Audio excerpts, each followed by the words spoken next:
Génération FM.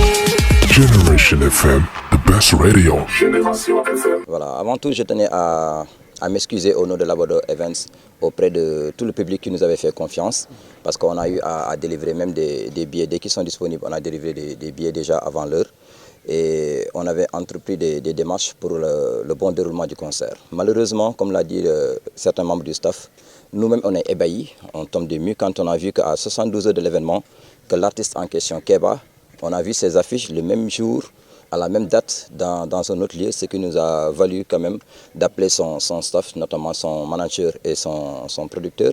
Ces derniers nous ont avancé des raisons qui ne tenaient pas, notamment que l'électricité au niveau du stade n'était pas ce qu'il fallait et que l'entrée souvent était inondée. Vous conviendrez avec moi-même qu'on est dans l'enceinte du stade et que toutes ces raisons ne tiennent pas. L'équipe de Labrador Events a entrepris toutes les démarches nécessaires, a fait d'énormes dépenses, des dépenses financières en temps et en énergie pour le bon déroulement de l'événement, et qu'au niveau de Labrador Events, vraiment s'il y avait une faute à situer, ce ne serait pas à notre niveau, ce qui est sûr, parce que tout a été fait pour le bon déroulement de l'événement.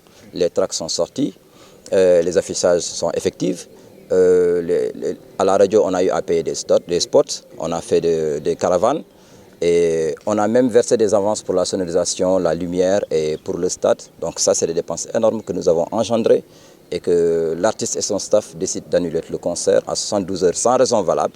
Vraiment, c'est une trahison que nous vivons actuellement.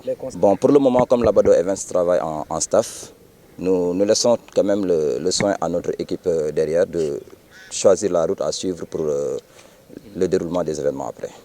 Nous prenons acte de ce qui a été fait et nous donnerons la réponse qui convient. Voilà, même pour ça, le staff est en train de se réunir et de se concerter. Ce qui est sûr, c'est que nous ferons tout pour laver l'honneur de Labrador Events. Ces désagréments ne nous incombent pas et nous ne voudrons pas qu'à l'avenir, que le nom de Labrador Events soit assimilé à un échec ou autre chose. Ce qui est sûr, c'est que nous ferons tout notre possible pour rétablir l'ordre et laver l'honneur de Labrador Events. À ça, je laisse le public apprécier, mais à mon niveau, c'est une trahison. Et s'il y avait un mot plus fort que trahison, je l'aurais employé. Parce que je ne comprends pas pourquoi un artiste accepte un contrat signé en bonne et due forme, accepte d'encaisser l'avance et à 72 heures de l'événement, sans raison valable, décide d'annuler. Ça, c'est quelque chose que nous ne comprenons pas. Et jusqu'à présent, eux, ils n'arrivent pas à nous donner une réponse correcte. Ils nous donnent juste des motifs. Il paraît qu'on a entendu dire que une équipe professionnelle ne doit pas se baser sur des raisons pareilles, à mon avis. Bon, je demanderai au public ziguinchorois quand même qui respecte beaucoup et qui consomme beaucoup Keba Seck de revoir leur position. Parce que là, ce n'est pas seulement Labrador Events qui a été trahi. C'est toute la zone, c'est toute la Casamance, c'est tous les habitants qui ont été trahis. Pas plus tard que ce matin, quand on est arrivé, j'ai croisé de petits-enfants qui ont couru vers nous pour nous dire que le concert aura lieu, où est-ce qu'on vend les tickets. Et vraiment, c'est désolant de voir que l'artiste et son staff ont trahi toute une région. Et une région dans laquelle il est très apprécié d'ailleurs. Enfin, il était. Ça m'étonnerait que ce soit le cas à partir de maintenant. À lui de laver son honneur maintenant. Merci beaucoup. Génération FM.